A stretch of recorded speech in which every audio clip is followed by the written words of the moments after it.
Hello and welcome to the third part of the program where we focus on the third Kriya of Kriya Yoga, Ishvara Pranidhana.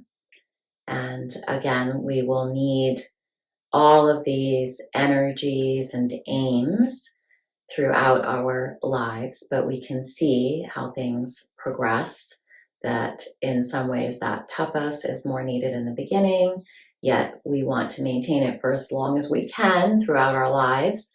And then swadhyaya, again, just naturally happens more as we grace, as we become more full of age. And then towards the end, more and more experiencing the ethic of surrendering and letting go. So I wanted to tell the story of Shiva and Jiva. There is a whole, again, another type of yoga called Jiva Mukti Yoga. And it's about this union between Shiva, the divine energy of yoga, and the Atman, the self. And in classical Indian art, there are many depictions of this beautiful, large, tall Shiva.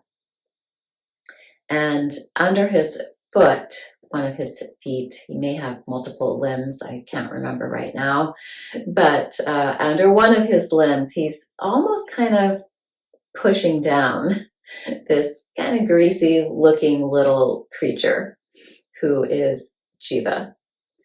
And Jiva is pleading with Shiva in this depiction.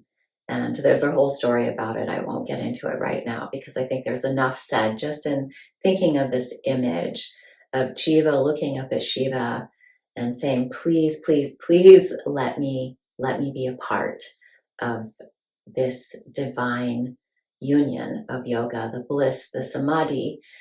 And really, he's practicing the ethic of Ishvara Pranidhana. I'm surrendering to you, Shiva. Please let me in. And this also references something important that comes up again and again in yoga, which is that Shiva, the energy of yoga, is a little bit snobby and arrogant and doesn't really have time for these human projects and endeavors and activities. He looks down on them a little bit. And we see this sometimes in the yoga community, and it troubles me. And I want to watch out for that in myself as well. This idea that somehow I'm better than other people because I practice yoga, because I meditate, or because I can do an inversion or an arm balance. And so there's the humility of Jiva looking up at Shiva saying, please, I don't think I can do an arm balance. I don't think I can do an inversion, but please allow me to experience what you have to offer. And in the end, Shiva does. So in the pantheon and the canon, the tradition of yoga, the divine energies are always learning and growing. They continue to develop as well.